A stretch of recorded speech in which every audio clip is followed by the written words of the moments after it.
Is Tylenol safe or not? Hello everyone, Dan Mason here. Let's explore another issue in our current events together.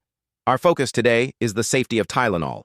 Up first is Christopher M. Zahn, MD, FACOG, who is the Chief of Clinical Practice for the American College of Obstetricians and Gynecologists.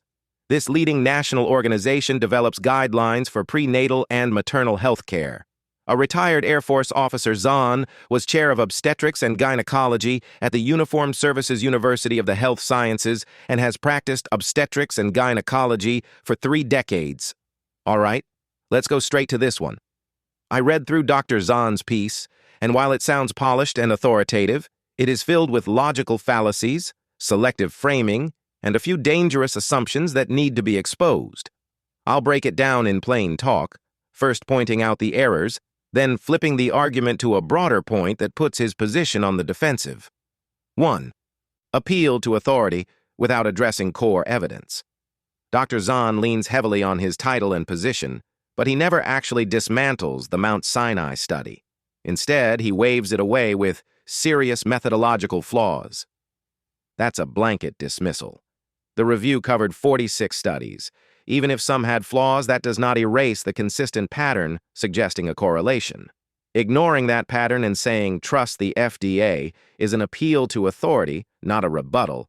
Science advances by investigating potential risks rather than shutting them down because they are inconvenient. 2. Straw man. Argument about suffering in silence. He paints the HHS statement as if the government is telling women to suffer in silence. That's a straw man. The actual statement was that avoiding acetaminophen has no downside. That does not mean women cannot treat symptoms in other ways. Cold compresses, hydration, rest, and other non-drug methods are available. Pretending the only option is Tylenol or misery is disingenuous. 3. False dichotomy on risks. Dr. Zahn claims that fever and headaches untreated can lead to preeclampsia, miscarriage, or birth defects. But headaches and fevers are not diseases in themselves. They are symptoms. Treating the root cause matters more than masking it with acetaminophen. If preeclampsia is suspected, taking Tylenol to make the pain go away delays diagnosis, not aids it. His argument backfires. 4.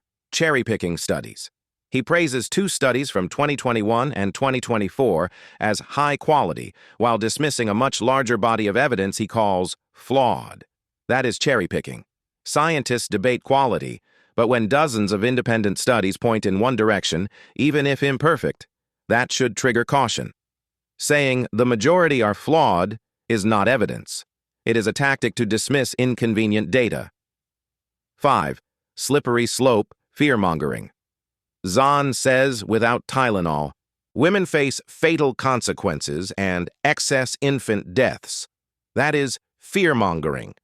There is no evidence that women in countries or communities with less access to acetaminophen have higher death rates tied to that single drug. He uses extreme outcomes to justify routine use. That is a slippery slope fallacy. If you don't take Tylenol, disaster will follow. 6. Equating lack of proof with proof of safety. He argues there is no conclusive scientific evidence linking acetaminophen to autism. That is the same flawed reasoning that was once used with cigarettes and leaded gasoline. Lack of proof is not proof of safety. He reverses the burden of proof. If risk is suspected, prudence requires caution until long-term safety is established. 7. Shifting the debate to abortion politics. Toward the end, Zahn brings in Dobbs, abortion bans, and maternal death rates. That has nothing to do with acetaminophen. He uses emotional political topics to stir outrage and bias the reader. That is a red herring.